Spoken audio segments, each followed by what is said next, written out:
Forget everything you think you know about haunted dolls from the movies. Today, we're talking about the real deal. Robert the Doll, one of America's most famous and allegedly haunted objects. The story isn't fiction.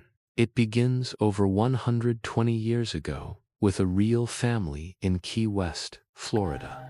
In the early 1900s, a young boy named Robert Eugene Otto, or Gene, received a unique, handmade doll from a family servant.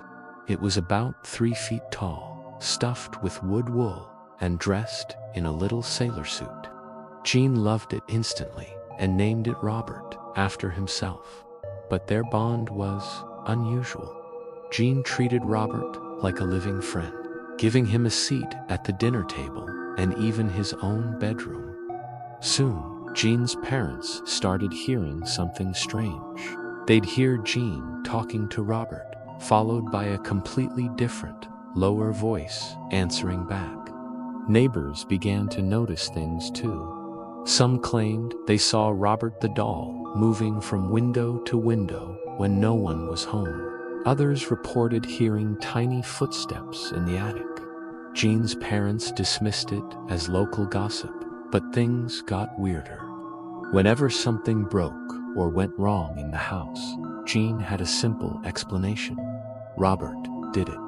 His parents would find furniture flipped over and toys destroyed, with Gene swearing he wasn't to blame. As Gene grew up, he became an artist but never parted with Robert. The doll sat in a chair near his easel, and Gene insisted it needed company. Visitors often felt a strange unease around the doll, claiming its blank expression would change and even mock them when they weren't looking directly at it. After Gene passed away in 1974, the house was sold. The new owners found Robert tucked away in the attic, and the strange events reportedly started all over again. They heard unexplained giggling and footsteps. One owner became so terrified that she locked Robert in a storage room, only to find him sitting calmly in a rocking chair the next day. Eventually, Robert was donated to the Fort East Martello Museum in Key West, where he sits on display today. But the stories didn't stop. Museum staff say cameras mysteriously malfunction and photos disappear when people try to photograph him. In fact, the museum has received thousands of letters from visitors apologizing to Robert. They claim that after taking his picture without asking permission, they were plagued with bad luck from car accidents to sudden job losses. The museum itself doesn't claim Robert is haunted. They simply present the facts. Robert is a historical artifact with over a century of documented, first-hand accounts of strange phenomena. His display case even includes a warning to visitors. Always ask Robert for permission before taking a photo. It's a nod to the countless stories from real people. So, is Robert the Doll truly haunted? Or is it all a mix of history and suggestion? That's for you to decide. But his impact and the fear he still inspires is undeniably real. Thanks for watching, and don't forget to subscribe for more strange but true stories. You've probably seen the horror movies with the creepy porcelain doll and all the jump scares. But the real story of Annabelle is even more unsettling, and it all started with a simple Raggedy Ann doll. In 1970, a nursing student named Donna received the doll as a gift. She lived with her roommate Angie in a small apartment. At first, everything was normal, but then the doll started moving. Donna would leave it on her bed, and when she got back from class, it would be in a different position, or even in a different room entirely. Then came the mysterious notes, written on parchment paper that neither of them owned. Messages like "Help us" and "Help Lou" began appearing out of thin air. Feeling unnerved, Donna and Angie contacted a medium. The medium told them the doll was inhabited by the spirit of a young girl named Annabelle Higgins, who had died on the property. Feeling sympathy for the girl, Donna gave the spirit permission to stay. That was a huge mistake. Their friend Lou, who always hated the doll, started having terrifying nightmares about it choking him. One day, he woke up with deep, claw-like scratches on his chest that mysteriously vanished within 2 days. The final straw came when Lou and Angie heard a noise from Donna's empty room. They found the doll sitting in a corner. As Lou approached it, he felt a sharp pain and looked down to see bloody slash marks across his chest. No one else was in the room. Terrified, they called in the famous paranormal investigators, Ed and Lorraine Warren. The Warrens quickly concluded that this wasn't the spirit of a little girl. They believed it was an inhuman, demonic entity using the doll as a conduit to terrorize the students, with the ultimate goal of possession. The Warrens performed a blessing on the apartment and took the doll with them. Even the car ride home was a nightmare. The engines stalled and the brakes failed repeatedly until Ed sprinkled the doll with holy water. Today, the real Annabelle doll sits in the Warrens' Occult Museum in Connecticut, locked inside a specially made glass case. The sign on it reads, "Warning, positively do not open." Unlike the movies, the true story isn't about jump scares. It's a documented case involving real people, real injuries, and a simple children's toy that became so menacing it had to be permanently locked away. It remains one of the most famous and chilling paranormal cases of all time. Thanks for watching.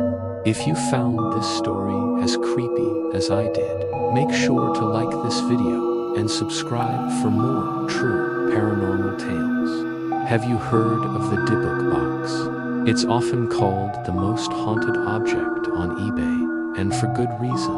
The story starts in 2001 with a man named Kevin Mannis. He bought a small wooden wine cabinet at an estate sale. The family of the original owner, a Holocaust survivor, said she always kept it sealed and warned them never to open it. Mannis brought the box to his antique shop, and that's when things got weird. Lights would flicker, strange shadows would move on their own, and the store would suddenly fill with a strong jasmine smell. His employees heard loud crashes when no one was around. A few days later, Mannis finally opened the box. Inside, he found a couple of old pennies, a lock of hair, a wine goblet, a stone, and a small statue. After taking it home, he started having intense, vivid nightmares. His mother visited his shop and, shortly after, suffered a stroke that temporarily took away her ability to speak. The only thing she wrote on a notepad was the word hate. Fed up, Mannis put the box on eBay with a full, terrifying description of what had happened. The listing went viral. The first buyer was a college student who almost immediately reported his hair falling out, his roommates getting weird rashes and insomnia, and all their electronics going haywire. He said the box smelled like ammonia and jasmine. He got rid of it fast. Next up was Jason Haxton, a museum director. He claimed he started coughing up blood and developing strange welts all over his body. Lights in his house would explode. He kept it for years, eventually sealing it in a special container. But here's the twist you probably don't know. In 2021, the original seller, Kevin Mannis, admitted he made up the whole Dybbuk story. The idea of a trapped spirit from Jewish folklore. He invented the backstory to make it more compelling. So, the box is real. The people who bought it are real. Their documented experiences, the emails, The reports of sickness, the weird smells, are all real. Even though the origin story was fabricated, the chain of bizarre events that followed is completely genuine. Later owners, who had never met each other, reported almost the exact same phenomena. Today, the box sits in Zach Bagans' Haunted Museum in Las Vegas. Visitors and staff still report feeling faint, nauseous, or overwhelmed with emotion near its display case. People have collapsed, and many describe sudden anxiety or headaches just from being close to it. So, what's the real story? The Dybbuk Box is a real object connected to a long line of real people who documented truly strange and unsettling events. The supernatural backstory was embellished, but the terrifying effects it seems to have on people remain unexplained. Psychological, environmental, or something else entirely. Whatever the truth is, the Dybbuk Box remains one of the most famous and chilling haunted object cases ever recorded. What do you think is going on here? Let me know in the comments. And don't forget to like and subscribe for more strange stories.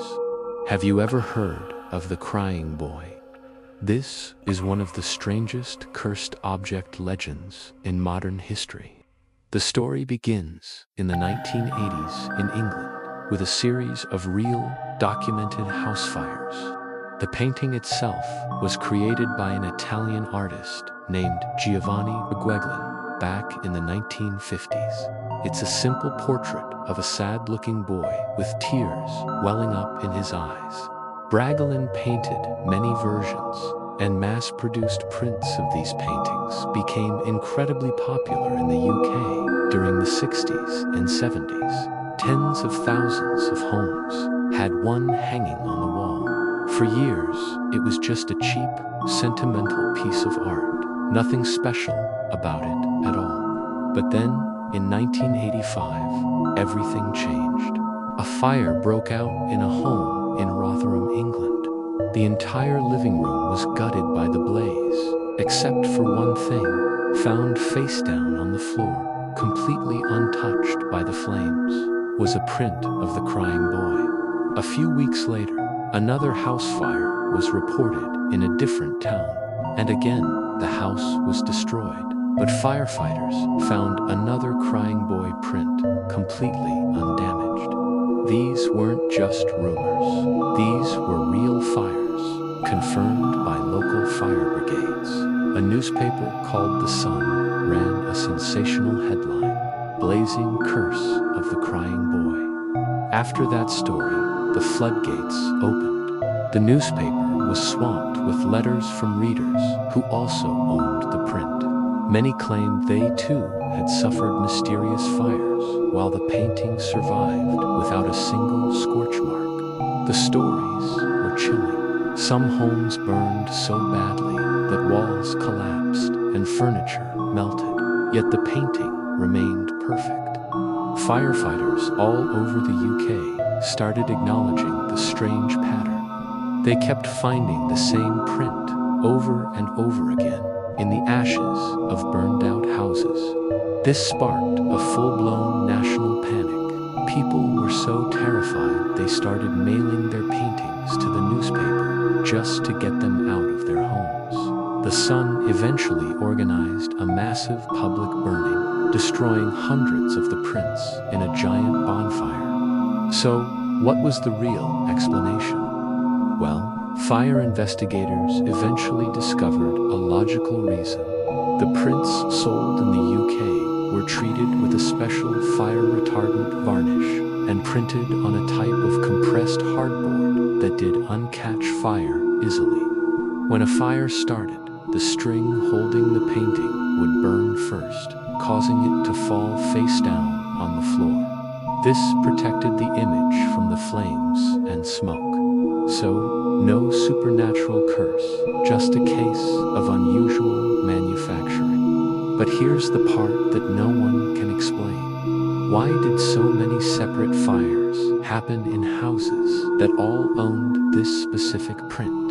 It was such a noticeable pattern that even fire brigades publicly commented on it. It was too many incidents, too many identical surviving paintings, and too many homeowners telling the same eerie story. Even today, the legend lingers. Museums and collectors say people refuse to keep the painting in their homes because of its reputation. The history is simple. The crying boy is a real painting.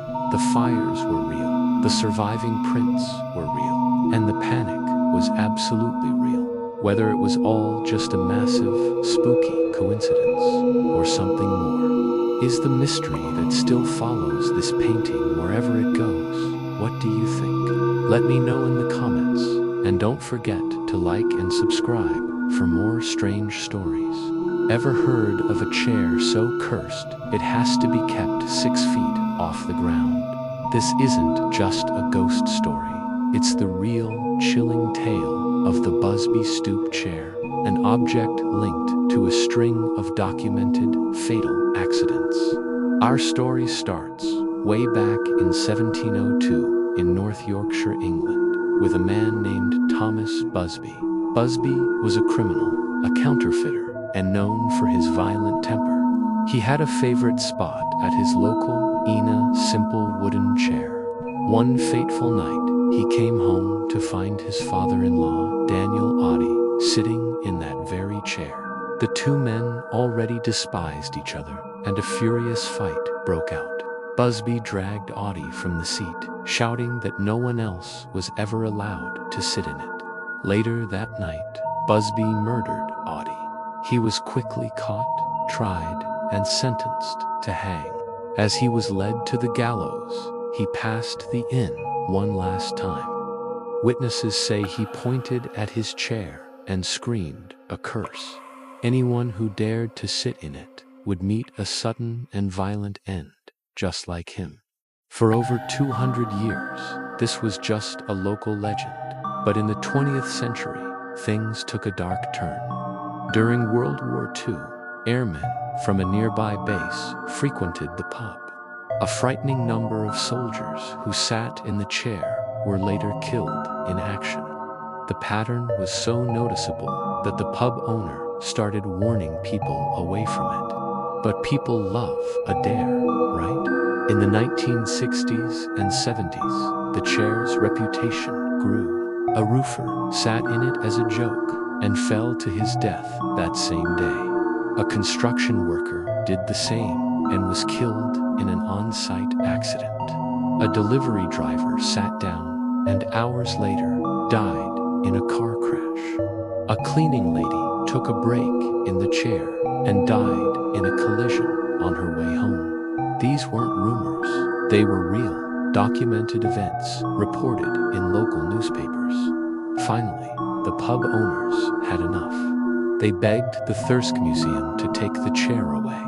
In 1978, the museum agreed, but with one condition: it would never touch the floor. Today, the Busby Stoop chair hangs suspended 6 feet up on a museum wall where no one can ever sit in it again. The museum staff don't officially claim it's cursed, but they admit the string of real-life tragedies is too powerful to ignore. A real execution, a real curse, and a series of real, documented deaths.